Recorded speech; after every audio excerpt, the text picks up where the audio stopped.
That old cabin has got to go, Karen announced at the HOA meeting.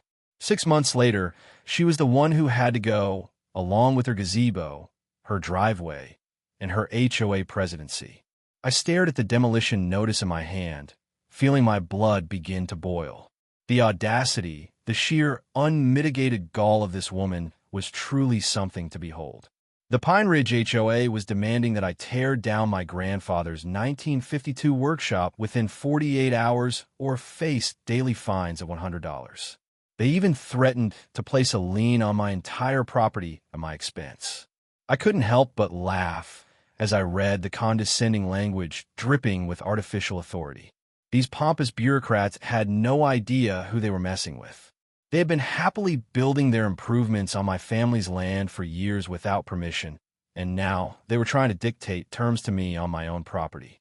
Drop a comment below because I guarantee you're about to enjoy watching this entitled HOA tyrant get exactly what she deserves in one of the most satisfying takedowns I've ever had the pleasure of executing.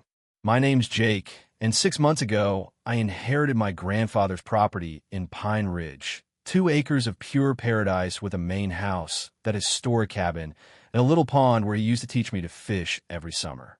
Grandpa Pete was a World War II vet who came home in 1945 with nothing but calloused hands and a fierce determination to build something that would last. He cleared every tree by hand, mixed every batch of concrete himself, and built that cabin log by log as his workshop and retreat. The smell of cedar and old motor oil still clings to those walls like a memory you can't shake. Pine Ridge used to be farmland back then, just 12 families spread across rolling hills where kids could ride bikes on dirt roads, and everyone knew each other's dogs by name. But suburban sprawl has a way of swallowing everything in its path.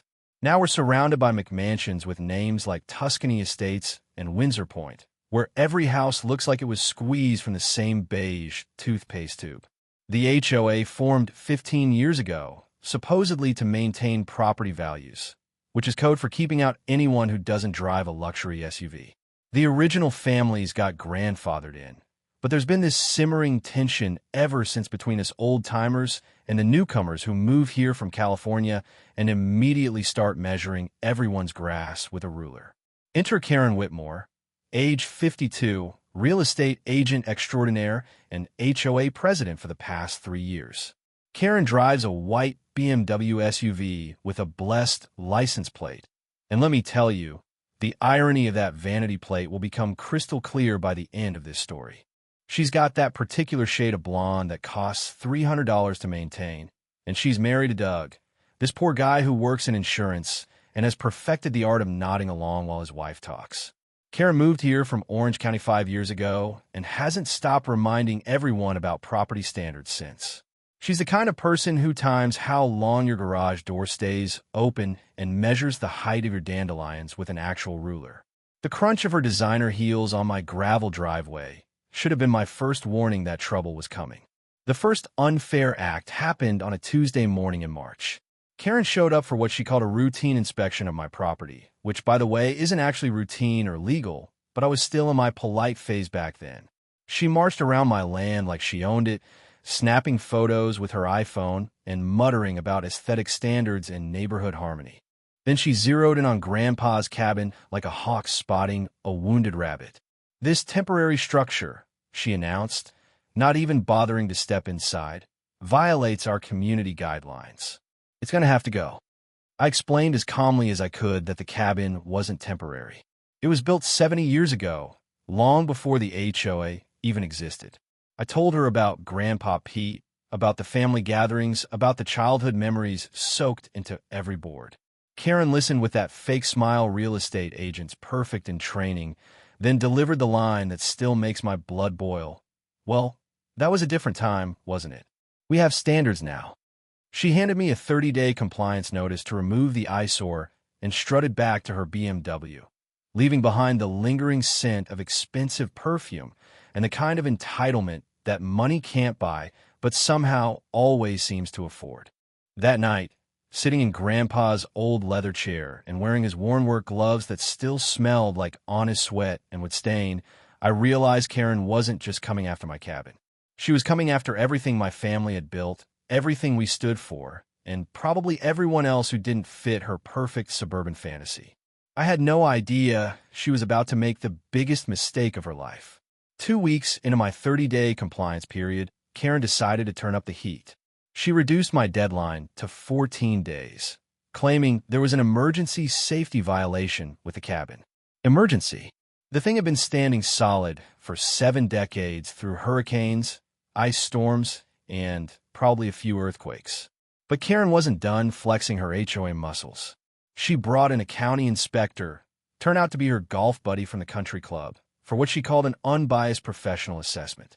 This guy showed up in work boots that had never seen actual work, spent maybe 10 minutes poking around, and managed to find exactly what Karen needed. A loose board here, some faded stain there. Condemned structure, Karen announced with the kind of satisfaction most people reserve for winning the lottery. Health and safety hazard to the entire community. I could have rolled over and accepted this bogus inspection. A lot of people would have. But Grandpa Pete didn't raise quitters, and he definitely didn't raise anyone who'd let some pencil pusher with a clipboard destroy 70 years of family history. My first counterpunch cost me $500. I hired an independent structural engineer to give the cabin a real inspection. This guy was the polar opposite of Karen's golf buddy. Steel-toed boots caked with actual mud, calloused hands that knew the difference between load-bearing and decorative, and a reputation for telling the truth even when nobody wanted to hear it. His report made Karen's condemned structure look like the joke it was. Not only was the cabin structurally sound, it actually exceeded current building codes. Grandpa Pete had built that thing to last through the apocalypse using techniques they don't even teach anymore. The foundation was poured deeper than required. The joints were reinforced with hand-forged brackets, and every beam was selected for maximum strength. While I was fighting Karen's bogus safety claims, I also contacted the local historical society. Turns out a 70-year-old cabin built by a World War II veteran had a pretty good shot at historic designation.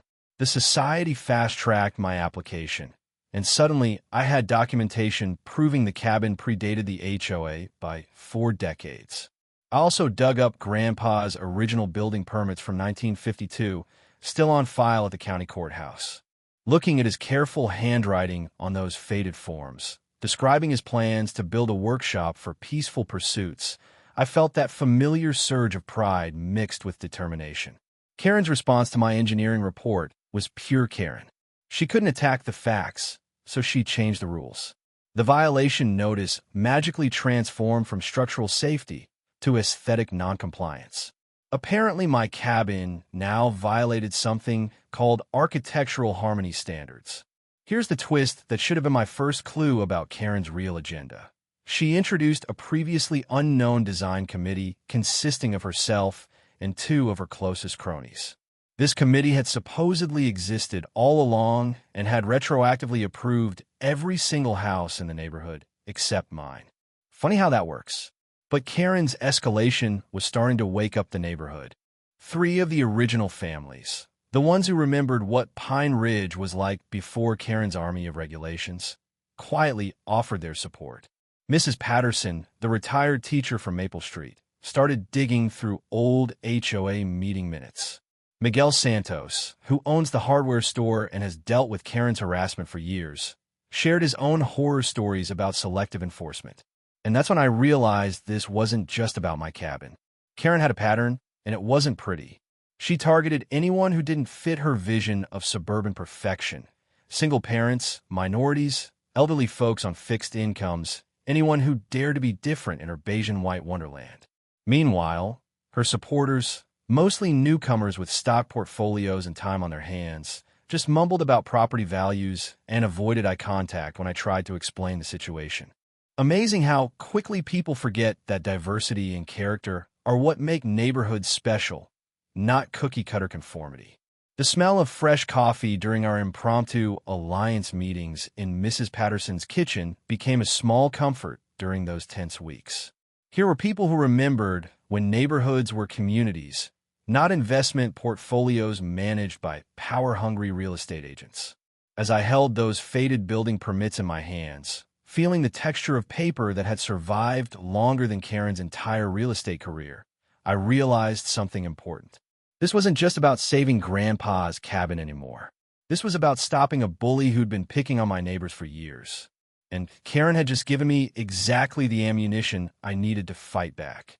Karen wasn't about to let facts get in the way of her crusade. Within 48 hours of receiving my engineering report, she escalated again, reducing my deadline from 14 days to 7, with a new twist that made my blood pressure spike. Daily fines of $100 starting immediately. But it gets better. She also threatened to place a lien against my entire property if I didn't comply. That's right. Karen was willing to risk my family's home over a cabin that posed zero threat to anyone except her fragile ego. Her social media campaign, launched the same day, maintaining our community standards, became her rallying cry on the Pine Ridge Facebook group, complete with carefully cropped photos of my cabin that made it look like some kind of post-apocalyptic shack.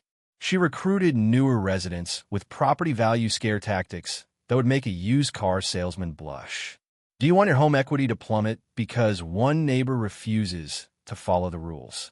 She posted, along with a link to some bogus study about non-conforming structures affecting neighborhood sales prices. Time for my second counterpunch, and this one had more teeth. I filed a formal HOA grievance procedure, something Karen apparently hoped I didn't know existed. Turns out she'd skipped several required notification steps in her rush to demolish my cabin. The HOA bylaws clearly stated that violations required written warnings with specific cure periods, mediation opportunities, and appeals processes. Karen had steamrolled right past all of that. I also contacted the local newspaper about HOA overreach. The editor, a guy named Tom Chun who'd been covering suburban politics for 20 years, perked up immediately. HOA president targets veterans' family legacy. Yeah. That's the kind of story that sells papers and wins journalism awards. Our Save the Cabin social media campaign started gaining traction too. Turns out plenty of people in neighboring communities had their own Karen stories to share.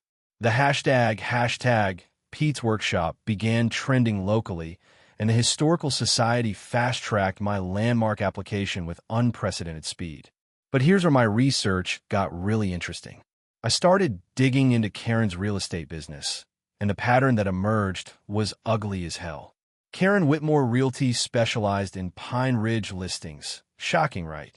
Her commission income was directly tied to neighborhood property values, which meant she had a massive financial conflict of interest using her HOA position to boost her business. I found listings where she'd specifically marketed strictly enforced community standards as a selling point. She was literally profiting from the same rules she used to harass residents. Even better, I discovered a pattern of targeting properties she couldn't sell, older homes with character that didn't fit her cookie-cutter aesthetic. The next twist came when Karen called an emergency HOA board meeting, packing it with 5 of her 7 supporters. She pushed through a vote to override the grievance process entirely, creating a new rule that emergency violations were exempt from appeals. My deadline got reduced again, this time to 48 hours. The sound of her gavel banging through that rushed vote still echoes in my memory like gunshots. But Karen made one crucial mistake in her hurry to crush me. She forgot that emergency meetings require proper notification to all residents, not just her hand-picked supporters. The community was starting to fracture along predictable lines. The local Facebook group became a battlefield between Karen's supporters organizing counterpetitions and my growing coalition of original families threatening to sue the HOA. Anonymous letters of support started appearing in my mailbox. Neighbors too scared of Karen's retaliation to speak publicly, but brave enough to show solidarity in private. Miguel at the hardware store offered me free demolition tools with a wink and a whisper, just in case he decided to tear down the wrong structure. Even he was getting fed up with Karen's selective enforcement campaigns. Meanwhile, Karen's drive-by inspections increased to twice daily. I'd see her white BMW crawling past my property like some kind of suburban surveillance unit, Karen behind the wheel with her phone out documenting my every move. The psychological pressure was real. Having someone monitor your daily life like you're some kind of criminal gets under your skin fast. The breaking point came when Karen's husband, Doug, approached me at the gas station with what he called an unofficial warning. Poor guy looked like he hadn't slept in weeks, constantly glancing over his shoulder like Karen might materialize from behind the Slim Jim display. "She's really serious about this," he mumbled, his voice barely audible over the hum of fluorescent lights. "Maybe you could just compromise somehow." That's when I knew Karen's campaign was affecting her own family. But compromise? With someone who'd already shown she'd destroy everything I cared about just to prove a point. Not a chance in hell. Karen's nuclear option arrived via certified mail on a Thursday morning that I'll never forget. 48 hours to demolish the cabin. And this time she brought backup, a sheriff's deputy for official notice service, like I was some kind of dangerous criminal who might resist arrest over a building violation. The deputy looked embarrassed as hell, shifting his weight from foot to foot while Karen stood behind him with her arms crossed, practically vibrating with satisfaction. "Ma'am, I'm just serving papers," he told me quietly. "This isn't criminal, just administrative." But Karen wasn't done with her intimidation tactics. She threatened to sue me for all HOA legal fees if I didn't comply, claiming my frivolous resistance was costing the community thousands of dollars. Then came the line that revealed her true colors. "The cabin attracts undesirable elements to our neighborhood." Code words. We all knew what she meant.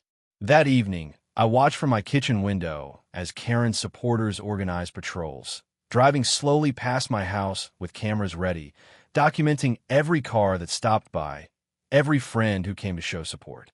The message was clear: step out of line and you're next. I was facing what looked like total defeat. My lawyer consultation revealed the brutal truth. Fighting an HOA in court would cost a minimum of $5,000 just for the retainer, with no guarantee of success. The historical landmark process could take 6 months or longer, and my bank account couldn't handle a prolonged legal battle while paying daily fines. Even worse, my insurance company made it clear they wouldn't cover HOA legal fees. I was staring down the barrel of financial ruin over a cabin that meant everything to me and nothing to anyone who mattered in Karen's world. That night, I sat in Grandpa's cabin, surrounded by his tools, looking at the leather journal where he'd recorded his thoughts during construction. Page after page of careful handwriting described the satisfaction of building something with your own hands and the pride of creating shelter that would outlast your own lifetime. Then I found the entry that changed everything. Dealing with bullies is like dealing with raccoons. Sometimes you have to outfox them instead of outfight them. Grandpa Pete had faced his own bullies, apparently, but he'd figured out how to win. The real turning point came while I was cleaning the cabin for what might be final photographs. Moving a loose board near the back wall, I discovered a metal box my grandfather had hidden inside the structure. Inside were his original deed research documents from 1952, including property surveys that made my heart skip a beat.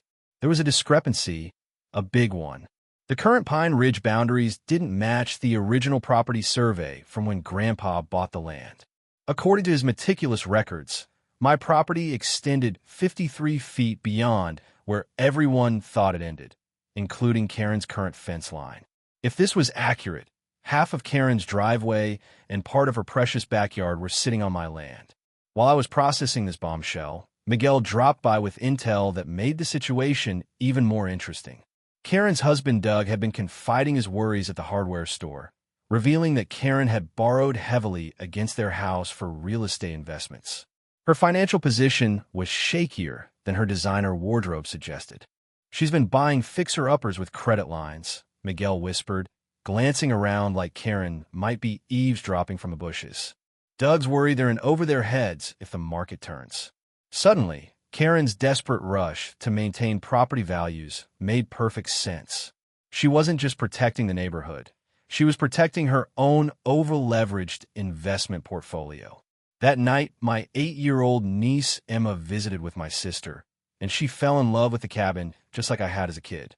She was running her small hands along the log walls, marveling at Grandpa's workmanship, when Karen appeared at my fence line like some kind of suburban vulture. "You shouldn't let children play in that dangerous old building," Karen called out, her voice carrying that fake concern real estate agents use when they're trying to manipulate you. The sound of my niece asking, "Why is that lady so mean, Uncle Jake?" While the musty smell of Grandpa's old journal pages filled the cabin, crystallized everything for me. This wasn't just about property rights anymore. This was about protecting what mattered from people who destroy anything they couldn't control.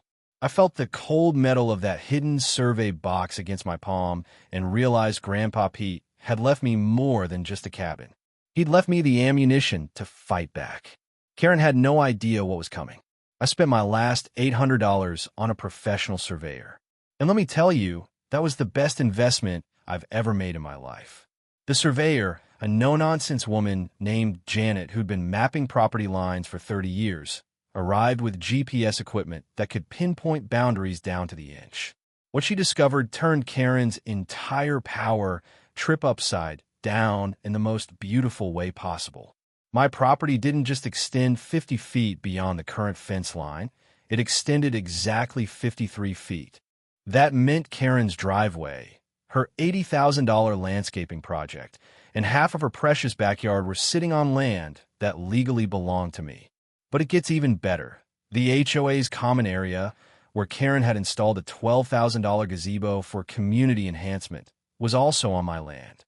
Every single improvement she'd bragged about in her real estate listings was technically trespassing on property she had no legal right to touch. Janet explained it in terms even Karen would understand. The 1970s housing development used an incorrect survey as their baseline. Every property sale since then has been based on that same mistake. Your grandfather's original 1952 survey was accurate, but everyone just assumed the newer development had fixed any boundary issues. Here's where it gets legally delicious. Karen's house had been built assuming the previous survey was correct, which meant her title insurance company was about to face massive liability. Every property sale in Pine Ridge for the past 20 years potentially needed correction. And guess who'd been handling most of those sales? Karen Whitmore Realty. The power shift was immediate and absolute. Karen's demolition demand was now legally meaningless because the HOA had zero authority over land that wasn't actually inside the subdivision boundaries. I owned mineral rights, water rights, and everything else Karen had assumed belonged to the community.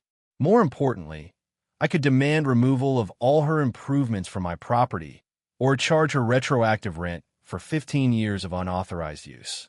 Fair market rental value for that much land in our area is about $1,200 per month. Do the math. That's over $200,000 in back rent. The sound of my phone buzzing with frantic calls from Karen became the sweetest music I'd ever heard. She'd somehow gotten word that a surveyor had been on my property, and her panic was immediately obvious. Within hours, Doug showed up at my door, looking like he'd aged 5 years in a single afternoon. "There's got to be some mistake," he pleaded, his hands actually shaking as he spoke. "Karen's been talking to lawyers all day. Our house, we could lose everything." That's when I realized this wasn't just about stopping Karen's HOA abuse. This was about restructuring the entire power dynamic in Pine Ridge.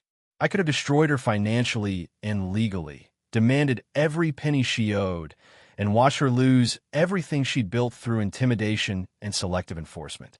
But Grandpa Pete's wisdom kept echoing in my mind. Make your enemies your allies. I didn't want to destroy the neighborhood or hurt innocent people like Doug. What I wanted was justice and the guarantee that Karen could never abuse her power again. Standing in my kitchen holding Janet's official survey report with its precise GPS coordinates and legal descriptions, I felt the same satisfaction Grandpa Pete must have experienced when he finished building the cabin with his own hands. Karen had tried to destroy my family's legacy. Instead, she'd handed me the keys to her kingdom. Time to assemble my team. And let me tell you, nothing brings people together like a common enemy who's been making everyone's life miserable for years. Miguel from the hardware store became my first lieutenant, bringing 20 years of neighborhood knowledge and a personal grudge against Karen's selective enforcement campaigns. She cited me for having too many work trucks in my driveway. He told me over coffee that tasted like liquid determination. Same week, she ignored her friend's RV parked on the street for 3 months. Mrs. Patterson The retired teacher volunteered her research skills and decades of experience dealing with bureaucratic nonsense. She'd been quietly keeping copies of every HOA meeting minute for the past 10 years, documenting Karen's gradual transformation from elected representative to neighborhood dictator. Attorney Sarah Chun agreed to handle my quiet title action on a payment plan.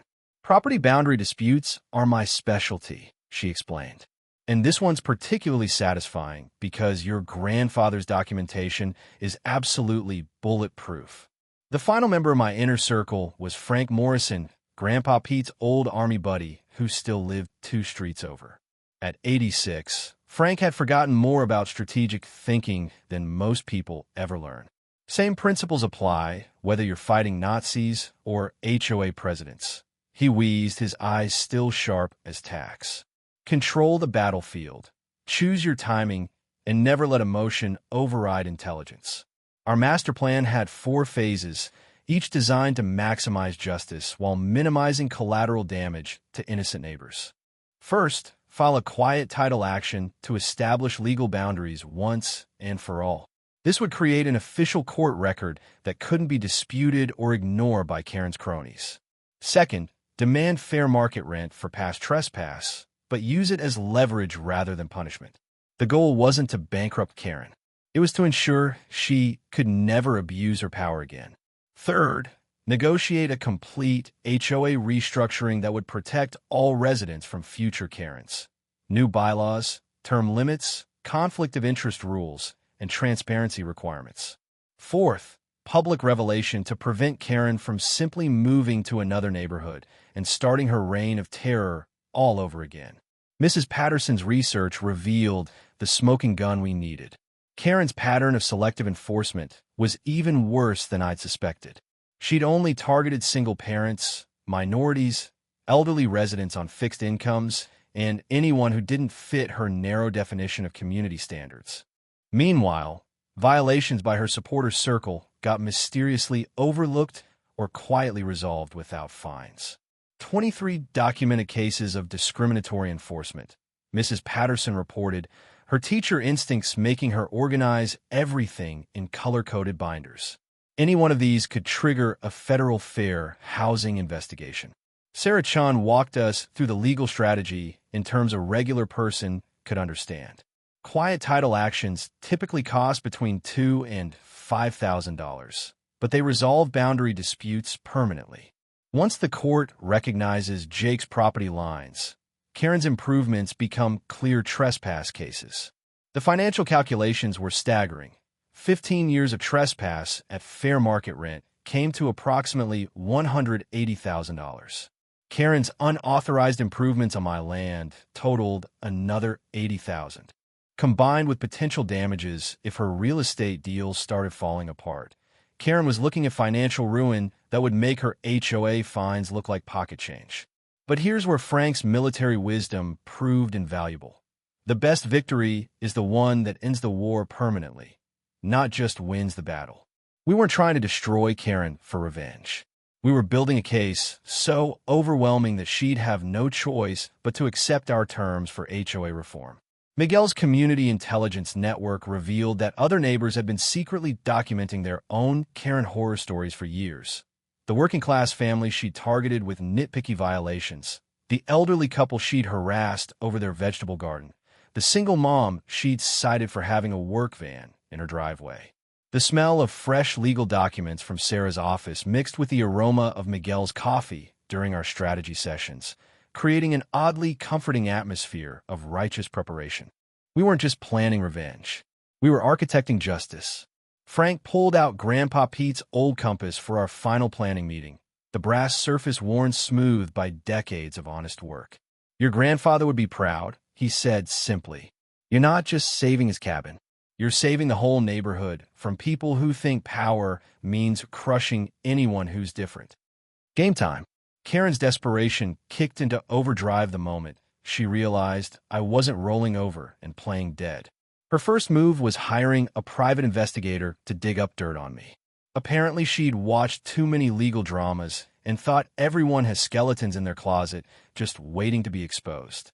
The PI was this sad-looking guy in a wrinkled suit who spent 3 days following me around town, taking pictures of me buying groceries and getting gas like I was some kind of international criminal. The poor bastard probably charged Karen $2,000 to discover that my biggest vice is buying too many lottery tickets at the convenience store. When the PI gambit failed, Karen tried bribery. She approached the county inspector, not her golf buddy this time, but his supervisor, offering consulting fees for additional violations on my property. What she didn't know was that the supervisor had been investigating complaints about her buddy's biased inspections for months. The sound of Karen's heels clicking frantically across the county building's marble floors became a regular occurrence as she tried to manufacture new violations. But her desperation was making her sloppy, and government employees tend to get touchy when real estate agents try to corrupt their processes. Her next brilliant idea was organizing an emergency HOA meeting to increase my daily fines from $100 to $500. She packed the meeting with her supporters and tried to ram through the vote without proper notification to residents who might oppose her. Big mistake. Mrs. Patterson had been monitoring HOA meeting procedures with the intensity of a tax auditor, and she documented every legal requirement Karen violated in her rush to crush me financially. Meanwhile, Karen's social media smear campaign reached new levels of pathetic. She started posting about my dangerous neighbor who threatens property values, complete with dramatic photos of my cabin taken with filters that made it look like something from a horror movie. This unstable individual refuses to follow community standards and is putting all our families at risk, she posted, along with a petition demanding my immediate compliance. The comments section became a battlefield between her supporters and my growing coalition of neighbors who were sick of her tyrannical behavior. But Karen's biggest miscalculation was trying to get my homeowner's insurance canceled. She contacted my insurance company, claiming my cabin was an attractive nuisance that posed liability risks to the neighborhood. When that didn't work, she suggested I was operating an illegal business from the property. The insurance investigator who showed up was a sharp woman named Linda who had dealt with petty neighbor disputes for 15 years. After spending an hour examining my cabin and reviewing Karen's complaints, she delivered a verdict that must have made Karen's blood pressure spike. This is the most structurally sound outbuilding I've inspected this year. Your coverage is actually increasing because historical structures add value. While Karen was making enemies of government officials and insurance investigators, I was quietly filing my paperwork and documenting her increasingly erratic behavior.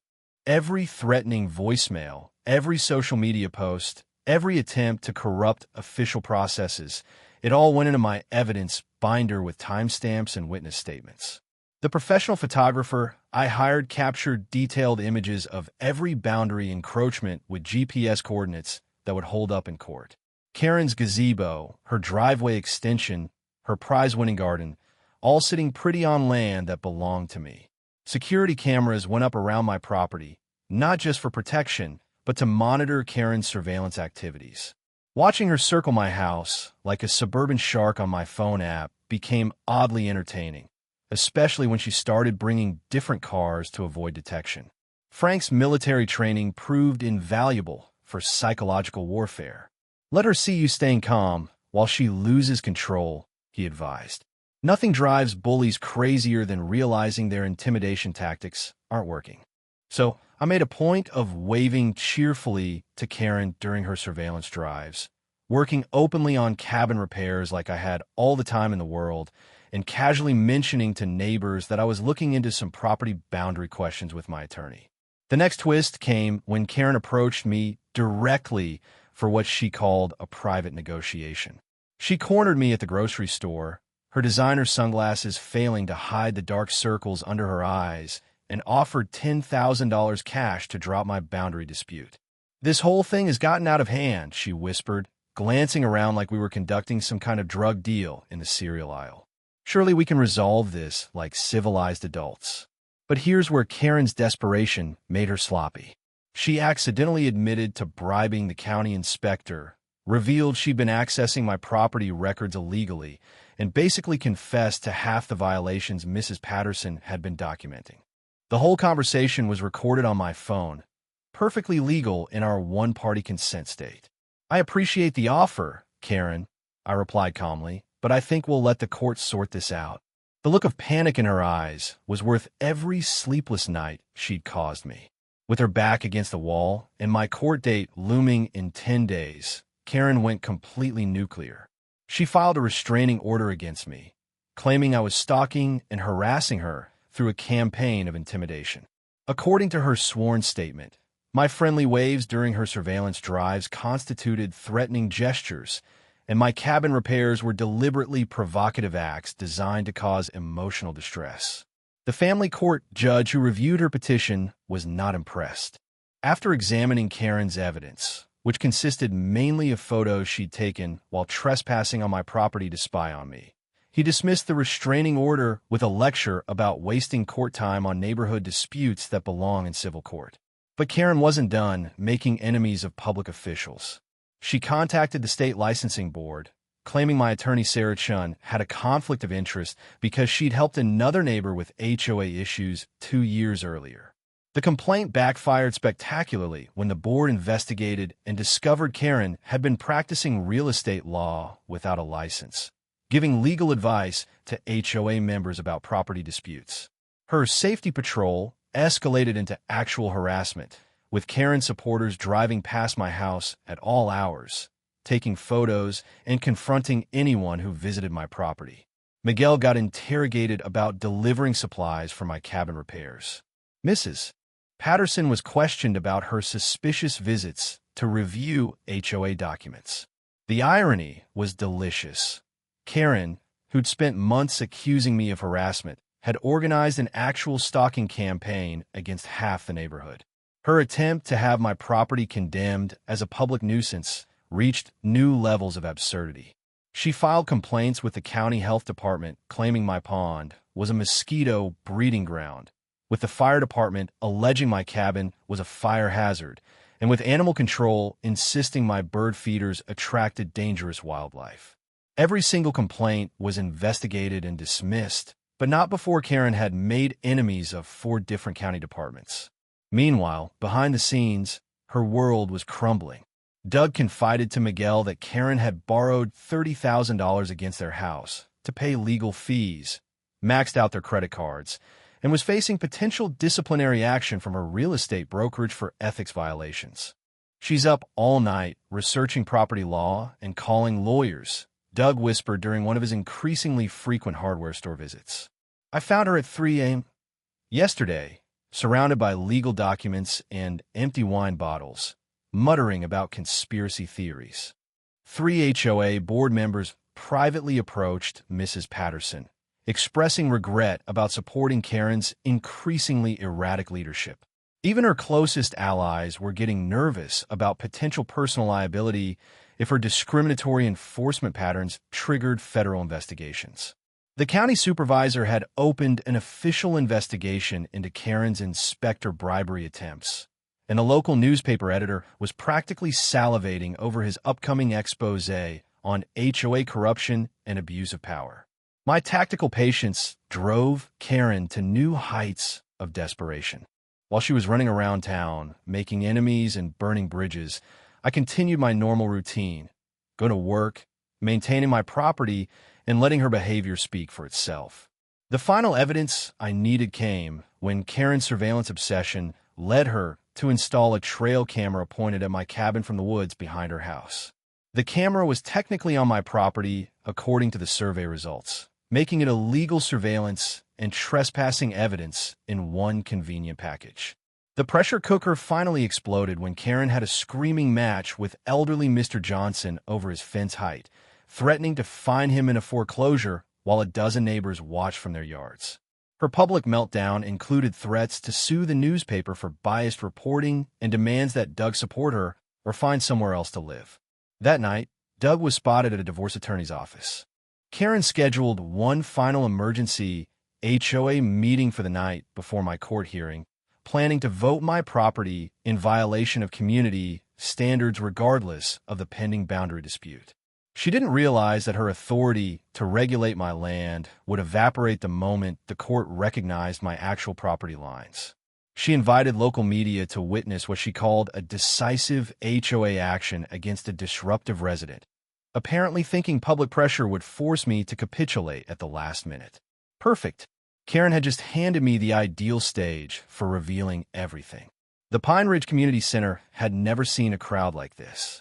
All 47 households were represented, plus the newspaper reporter with his photographer, the county supervisor who'd happened to be in the area, and a sheriff's deputy who'd been called about potential disturbances. Karen had gotten her media attention all right, just not the kind she was expecting.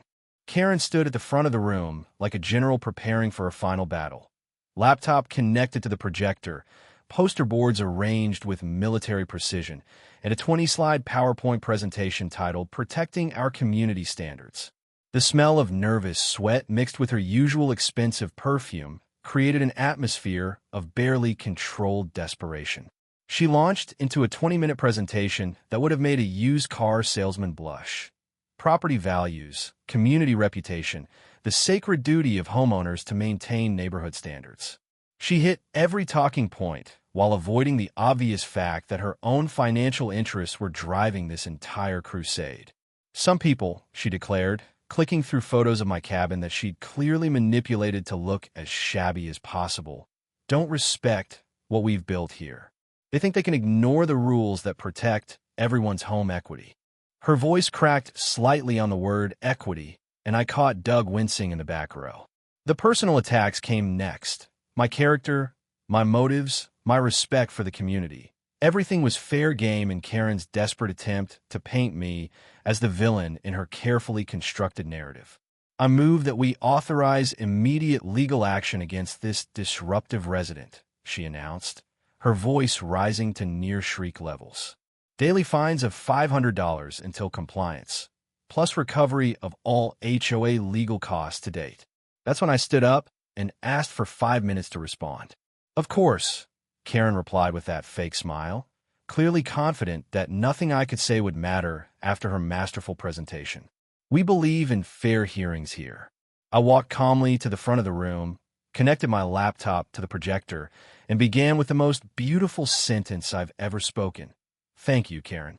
I'd like to start by showing everyone the actual boundaries of my property. The survey map filled the screen in gorgeous high-definition detail. GPS coordinates, property lines, and a very clear indication that Karen's gazebo, driveway extension, and half her backyard were sitting on land that belonged to me. The room went dead silent. You could hear people's minds processing the implications, the soft sound of whispered, "oh shit," comments rippling through the crowd like a wave.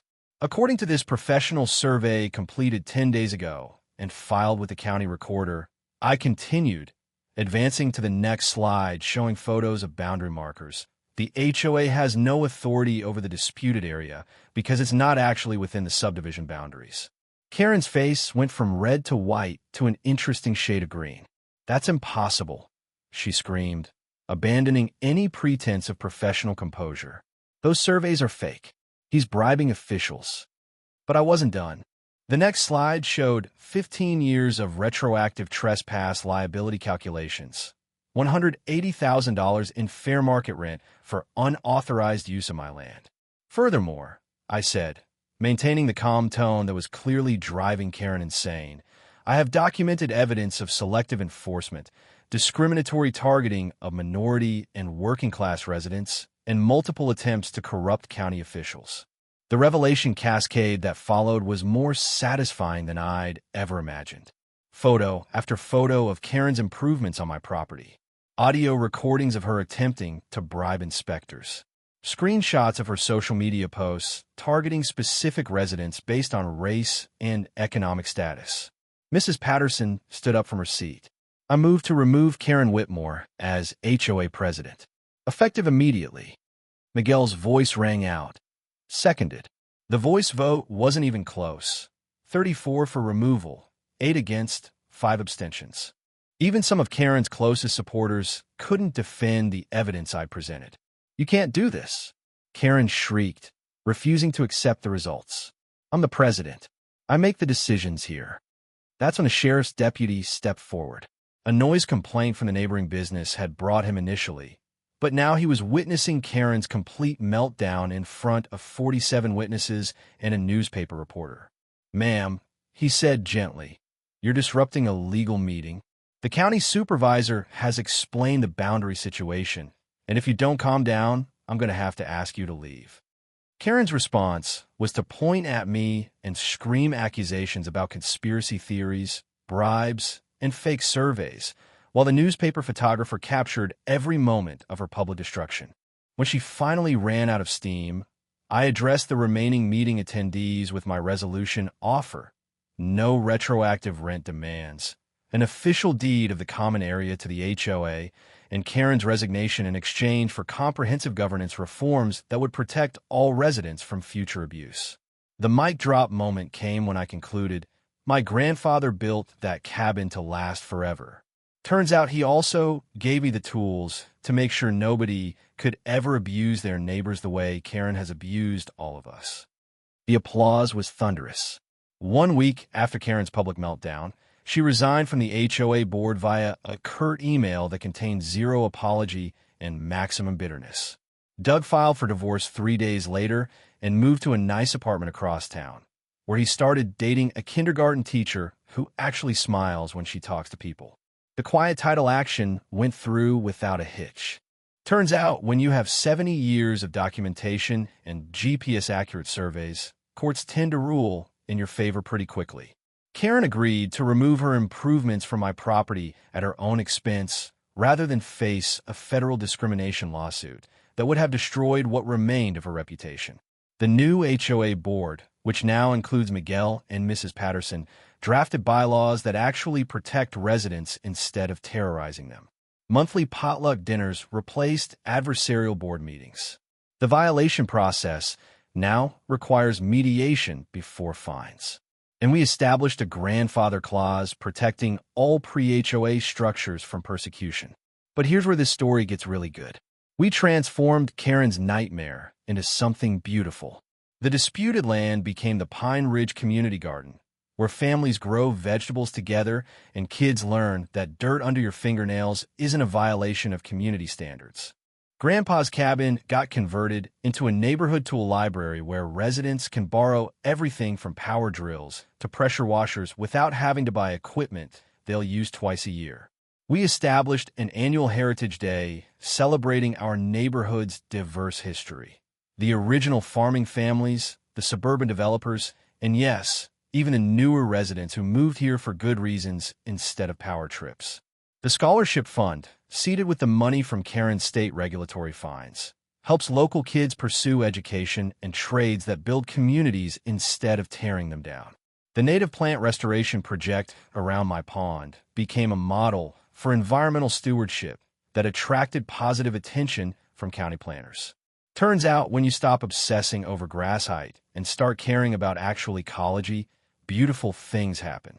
As for Karen herself, she moved to Arizona after her house sale finalized, taking a job in online consulting where her people skills can't damage real communities.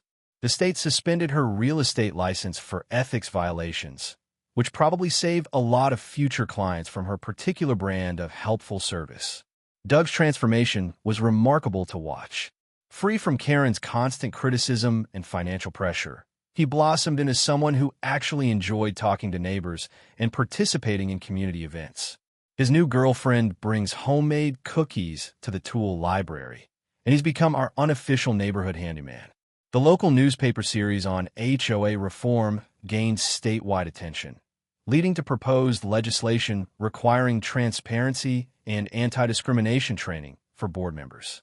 3 neighboring communities reformed their own HOA practices after reading about Karen's downfall, proving that sometimes one person's courage to fight back can protect thousands of families.